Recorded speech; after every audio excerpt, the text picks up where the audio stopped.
Hey friends, today's topic is super personal. Sorry about that. Anyway, so this episode is... So you want...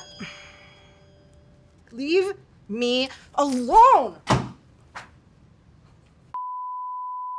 Notifications at work have gotten so out of control. Like, after a while, it is extremely overwhelming. I'm talking email, I'm talking Slack, DMs, whichever way you are pingable. So message overload is nothing new, but it's only gotten worse with the rise of virtual work that relies on this type of communication. So for me, you either respond to everything and feel destroyed at the end of the day, or you reply to some, but feel super guilty about the rest. Shame.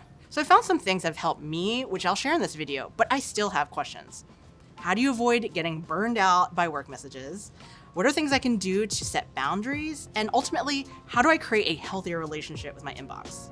If you're looking for tips on how to manage messages at work without feeling bedraggled every day, we're gonna go through some practical techniques you can do to set healthy expectations and boundaries.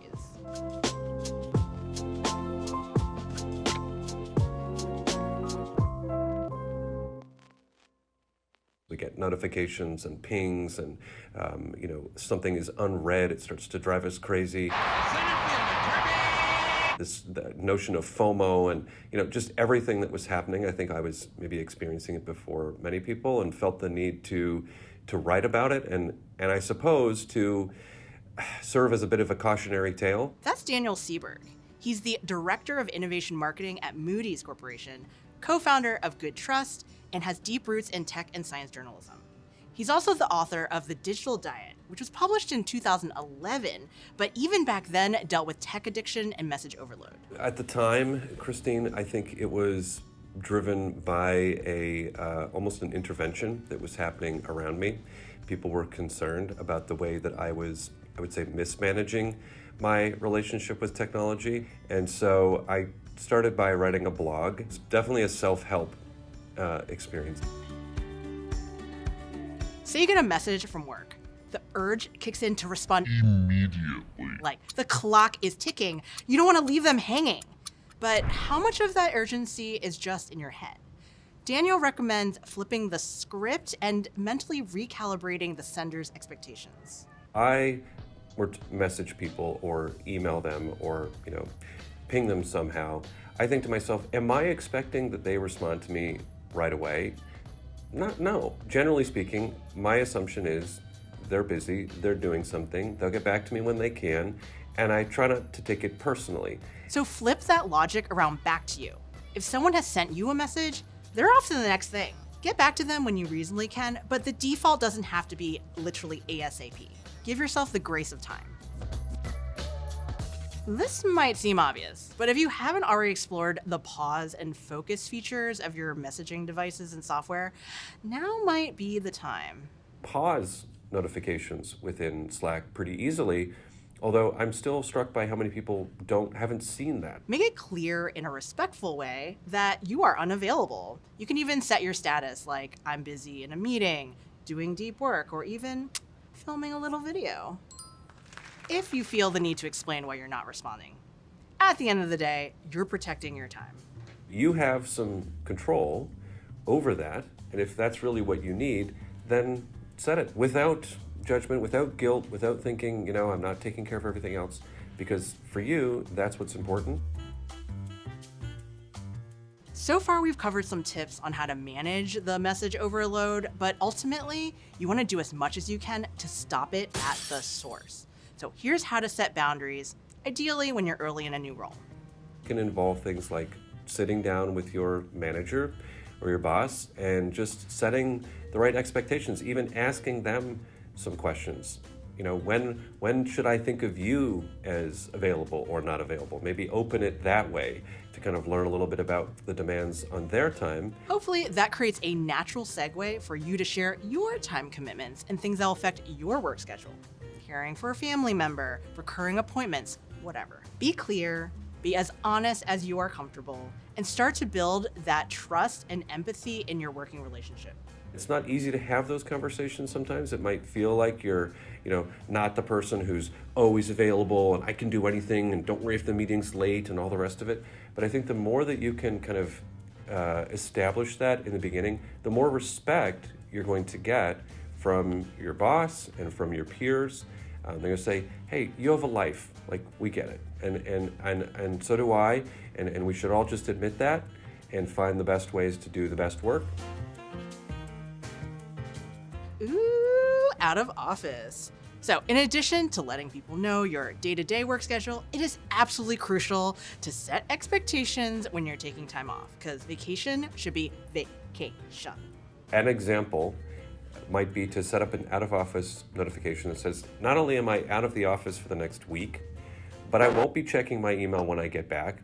And if you want to hear from me about whatever it is that's important to you during this week, I'm going to need you to email me again on this day when I'm back in the office, and then I will read it. Wait, what? You can do that? You can ignore or delete any messages that come your way when you're out? Can I say I will delete your message? Is that rude? Well, and this is where I think it walks a fine line between feeling too sort of aggro and aggressive and almost dismissive of the importance of whatever they're sending you. You're saying to them, hey, look, I'm going to have this amazing vacation this week.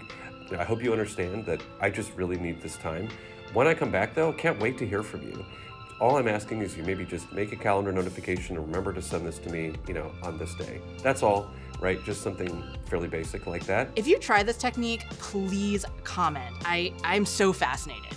I mean, this technique personally terrifies me, but I am tempted by this wipe clean method of, not being locked in email jail the first day you get back from vacation. Plus, accountability is put right back where it belongs, on the sender. Do you have any advice for just the psychological challenge of managing an overflowing inbox? Go for a walk. I mean, just let them go. Just like drop everything and walk away. I mean, no, I mean, in a way, yes. Is it scary to anyone else? I mean, I have this fear deep down that something horrible will happen if I don't respond to everyone. But Daniel, he's worked in startup land to big corporations and everything in between, and he brings a measured perspective. And I would say that one of the things that I've experienced is that very rarely are people demoted and certainly not fired because they haven't responded to something immediately. That is something that we have all put on ourselves in many ways. We imagine that the person on the other end has this sense of just waiting for the person to respond and come on, right? And I think the reality is those people are also busy and distracted and doing other things. But if it's not urgent, thinking through how to prioritize everything, rather than this kind of I have to take care of every single thing as it comes at me. If everyone is super stressed out and frantically responding at all hours, the frenzy just gets worse and worse. And to break this bad cycle, you have to lead by example. Be thoughtful in your response. Write something that doesn't look slapdash.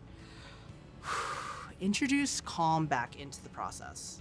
You can be the change. You can be the change. Exactly. You can be the other emailer yes. you want to be. Okay, we learned a lot of great things from Daniel. These are all excellent tips, especially the one about setting boundaries early. These are things I wish I would have known when I was just starting out. We've all learned some tricks along the way, and I'm really happy to share some of mine. So full disclosure, these are just things that I use. I don't have a relationship with them. This is not an ad, blah, blah, blah. But I just thought it'd be helpful. Number one thing I can recommend is called Inbox Pause. So it kind of hooks up to whatever email client, Gmail, Outlook, whatever. And so if you're going on vacation or leave, you basically hit this button that hits pause, and then any emails that come your way are actually shuttled to some secret faraway folder. You won't even see it. Your inbox will continue to say 0 new messages for as long as you're paused. And then when you return or when you're ready, you just unpause, and then all of those emails will magically flood back in, and then you can deal with them the day you're back. It's great. There's no peeking, no temptations. It's like silence. Okay, I'm almost afraid to confess this, but hey, I use a MacBook and I have the do not disturb setting on all the time. So what does that mean? I don't get weird notifications, I don't get pop-ups, I don't get dings, email, Slacks, whatever. So I have to manually go into these things to check on what's new. And of course, I'm like checking them all the time. Don't get me wrong, I'm not that weird. But if I have no notifications, a do not disturb, I'm just like at peace, I feel in control. And also a great pro tip is that you will have zero risk of like embarrassing things showing up on your screen when you are presenting to an entire room of your coworkers.